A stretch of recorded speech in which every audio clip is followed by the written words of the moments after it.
قصص النبي المصطفى حلو جميل، فيه المواعظ والهدى أدب أصيل، من كل زهر ناضر ثمر ذليل، قول فصيح واضح حكم تسيل.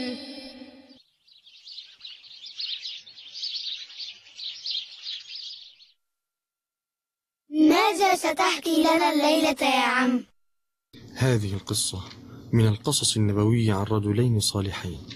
اروي لنا هذه القصة يا عم، فقد شوقتنا إليها. فقد كان في من كان قبلكم رجلان، أحدهما غني والآخر فقير. احتاج الفقير إلى مال في يوم من الأيام، ثم ذهب إلى الغني.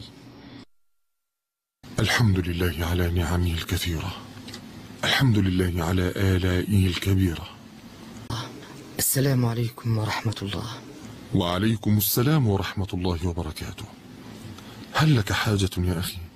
الحمد لله على كل حال. أخبرني بما تحتاج إليه. لا أريد أن أشق عليك يا أخي.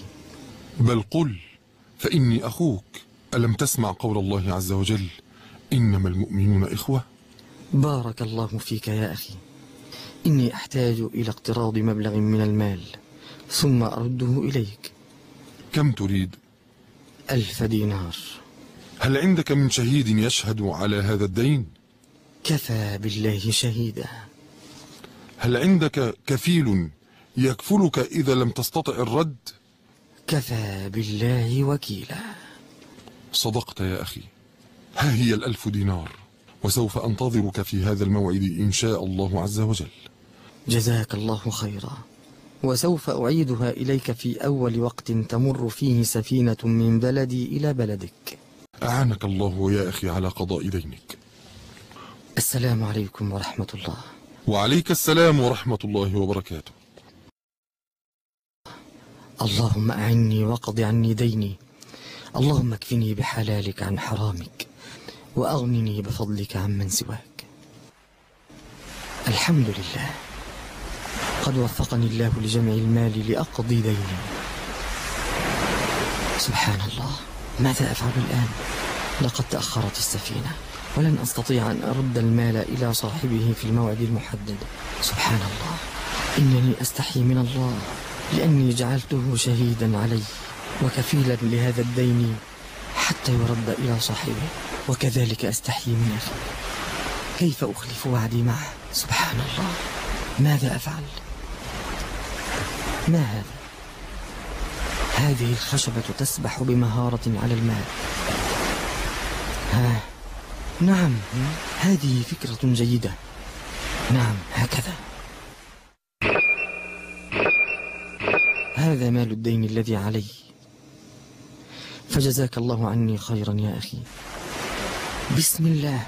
اللهم إني جعلتك علي شهيدا وكفيلا في هذا الدين، اللهم أوصله لأخي.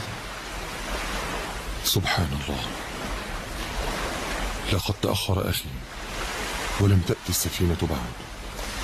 لا بد وأن عنده عذرا منعه من المجيء. للوفاء بوعده لقد طال انتظاري، لا بد وأن أعود إلى بيتي وأهلي.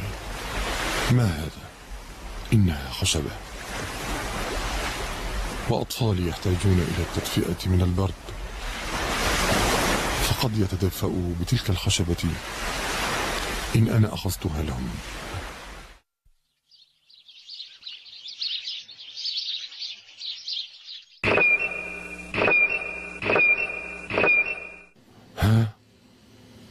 ما هذا؟ سبحان الله، هذا المال قد حفظه الله عز وجل في تلك الخشبة من أخي الفقير. لقد كان هذا الرجل صالحا، حفظ الله المال حتى أتاني. سبحان الله، الحمد لله أني قد أقرضت رجلا مثل هذا. لا بد وأن نوفر مبلغا آخر. عسى الخشبة لم تصل، أو قد أخذها أحد الناس ولم تصل إلى صاحب المال. الحمد لله، قد وفرت 1000 دينار أخرى. أذهب فأعطيها لهذا الرجل الكريم. السلام عليكم ورحمة الله. وعليك السلام ورحمة الله وبركاته. هذا مبلغ الدين، جزاك الله عني خيرا. سبحان الله، وما تلك الخشبة؟ ومن الذي بعثها إلي؟ لابد وأن الله سبحانه وتعالى هو الذي قضى عنه دينه. سبحان الله. اذهب يا أخي، فقد أدى الله عنك دينك. سبحان الله. نعم يا أبنائي، أرأيتم كيف أن الله عز وجل لا يترك أولياءه ويعينهم في شدتهم؟ لقد متعتنا بهذه القصة يا عم.